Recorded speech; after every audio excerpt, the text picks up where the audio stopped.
ce mystère du Bitcoin. On se documente, vous voyez, je me documente à bonne source. Ce matin, prenez une photo, c'est historique. J'essaie de comprendre, donc je lis beaucoup de choses.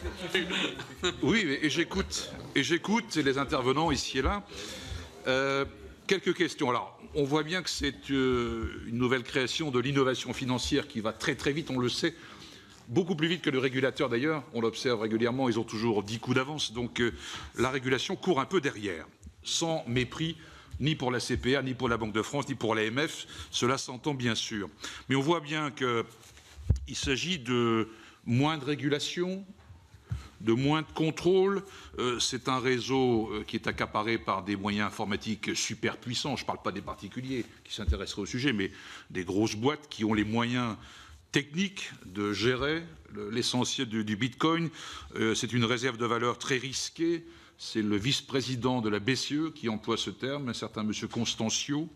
Donc il sait de quoi il parle quand même. Alors je pose la même question que notre rapporteur général. Quelle est l'utilité pour l'économie réelle que cette finance auto-centrée? Première question. C'est donc une marchandise utilisée comme actif spéculatif. Cela a été dit à plusieurs reprises. Il ne faut pas se mentir. Une technologie cryptographique qui garantit l'anonymat. C'est quand même extraordinaire. À l'heure où on demande aux banques et aux régulateurs de connaître, connaissez votre client, know your customer, là on garantit l'anonymat. Et donc on peut imaginer, sans tomber dans le délire, je suis ni schizophrène ni paranoïaque, mais quand même, on est bien dans un débat fondamental à l'échelle planétaire entre le régulateur et les dérégulateurs. C'est ce qu'on vit aujourd'hui. Donc, est-ce que ça ne s'inscrit pas un peu là-dedans? Ça vient lancer un défi aux monnaies officielles, aux monnaies des États, des banques centrales, sans intermédiaire, sans transparence. Tout ça m'interpelle évidemment.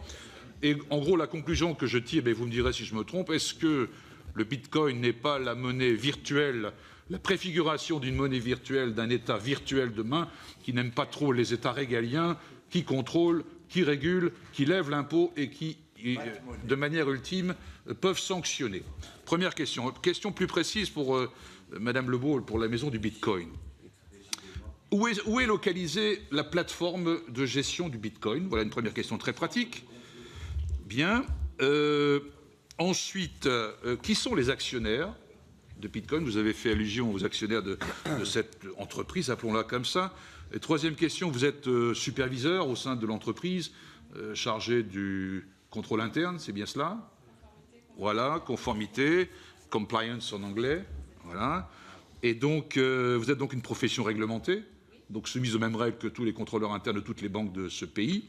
Donc vous êtes en lien avec Tracfin, j'imagine. Est-ce que vous êtes arrivé de signaler des mouvements un peu bizarres, suspects, qui posaient question à ces autorités de contrôle qui existent dans notre pays? Voilà, merci. Merci Eric.